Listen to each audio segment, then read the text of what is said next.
Hello and welcome to this session where we will introduce for you our AdaptCool case control solution. You see all the components on the table here in front of us. Special focus today will be on our brand new AKCC55 case controller and the app that comes along with it, the AKCC55 Connect. But first, my good colleague Einar will give you an introduction. Thank you, Anja. Yeah, and the bits and pieces in the system is the AKVP, which is the heart of the system. Then we have the nerves of the system, which are the sensors for superheat and air temperature measurement. The brain in the system is the controller, and we have different versions of controller, a compact version, a single coil, and a single coil without a display. And then we have a multi-coil version. On top of this, we have the different displays, a Infos display and a setting display, and then we have a Bluetooth display. And the Bluetooth display is used for the interface to the app. Earlier this morning, I was out in the supermarket, and let's take a look at how the user interface looks in a real-life installation. Hello and welcome to the supermarket, where we'll give you a live demonstration of the new Bluetooth system in the new AKCC55 control solution. First, we have an AKV valve, which is typically mounted in front of the evaporator. Then we have the superheat sensors, the pressure transmitter, and an S2 sensor. They are normally placed here at the other end of the evaporator, inside the cabinet. Then we have two temperature sensors, the S3 and the S5, which are mounted in the airstream in both sides. And the last sensor, which is the S5 defrost termination sensor, is normally placed on the evaporator, also inside the cabinet.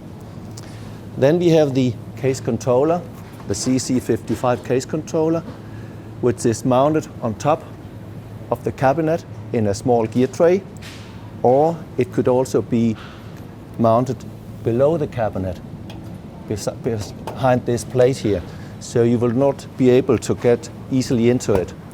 And then we have our Bluetooth display, and the Bluetooth display is for the interface to the app. Let me show you where the display is normally mounted.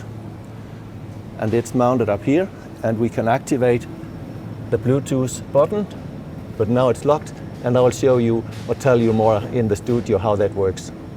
Yes, hello, and let's take a look at the lock function and how that works.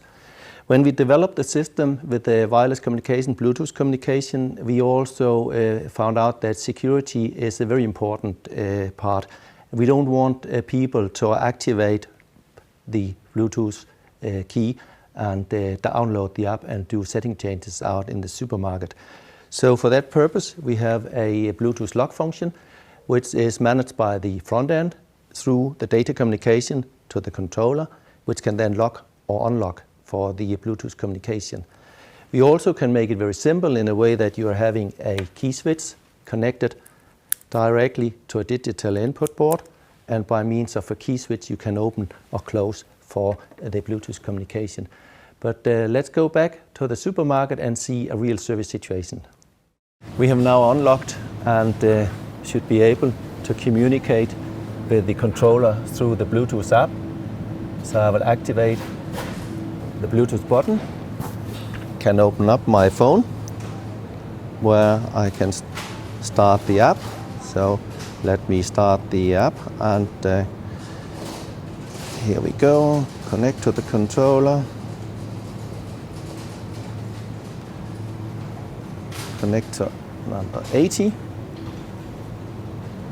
and we can see we have exactly the same as we see on the Bluetooth display up there.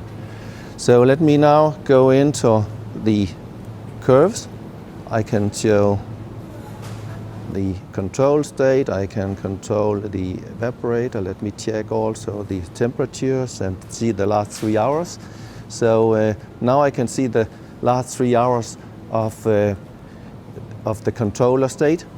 I can go back into where it's very interesting. If I'm a service engineer, I would rather start activating the different relays, and I go into digital outputs. I put the controller into manual. We can see it's in service up there. I can now turn on light. I do it from here, turn on light. I could start the rail heat, I could start a defrost. I could also open the valve manually with 50%. So now it's 50%. And you can now listen to it. It's 3 seconds on. It's difficult to hear. 3 seconds off. Yes, it's running 50%. And in this way, the service engineer can make a very easy service. Typically, now we can see there's also an active alarm, and I can see the main switch is off. So let me just turn the controller on again in start mode. And with the alarms, I can see what happened even before or days before. And I can see that last week there were a high temperature alarm, and we can see what was the set point for the alarm, what is the alarm air temperature at that moment, and there's even a lot of hints for the service engineer for him to find the root cause to the alarm. So in this way we have made it very easy for the service engineer to do his service. Now we have seen how easy the tool actually works for any service engineer. He simply has full information right at his hand. But the app can be used even more. So any in-store technician, she or he, can have his own authorization code and has limited access to what you can do in a supermarket, like starting a defrost or changing a temperature. But Einar actually tried this morning in a supermarket, so let's have a look. With the app, we have a possibility with different use authorizations to have different users working with the system. And if I was an in-store technician here in the store and I had got a password, let's say 111, I could also log into the system. So I will connect to the controller. I have to put in my password, and in this case it's 111. And I'm now on. And I can see a little bit the same thing as we saw earlier. I can see the temperature for the last 24 hours. I can also change the temperature in the cabinet. So let me change it to 7 degrees and done, or only from -4 to 4. So I can only set the temperature within that range. But 3 is okay. I could also start a defrost, and in this way I can actually change the settings if we have other goods in the cabinet and helping and saving money for the store. When we started the project, we went to customers all over the world and to ask them what we should improve on a new case controller. And even one of the customers was saying, we already had the best case controller in the world, so why did we want to change it? Then we asked him again, but if we had to change something, what should it then be? And he said, I would like a bigger connector for the pressure signal, for looping the signal.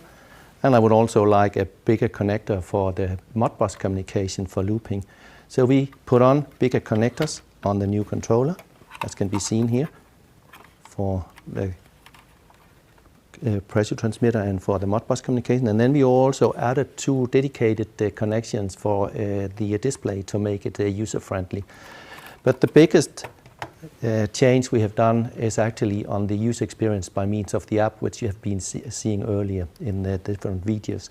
What we did for the project team when we set up the value propositioning, we said, let's keep the tight temperature control from the existing 550. Let's keep the robust and reliable control. Let's improve the energy saving functionality of features.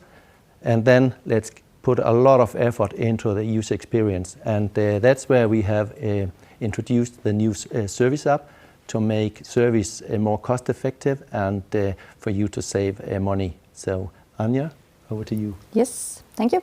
So that was actually what we had to present to you today in this session. In a few minutes, Einar and I will be running into the chat room and you can go ahead and chat with us and ask questions based on this presentation. But before we leave you here, I would like to come with a small advice. You can go into Google Play or App Store right now and search for our app. It is called AKCC55 Connect app. When you have found it, download it of course, then we have these 3 lines up here. When you click on them, you get this menu. If you go into App Settings, you will be able to start demo right here on your own phone. And you can go ahead and browse around the app yourself and see all the great tools we have presented for you. But just a small recommendation from my side. Thank you all for listening in, and hope to talk to you all in the chat room. Bye.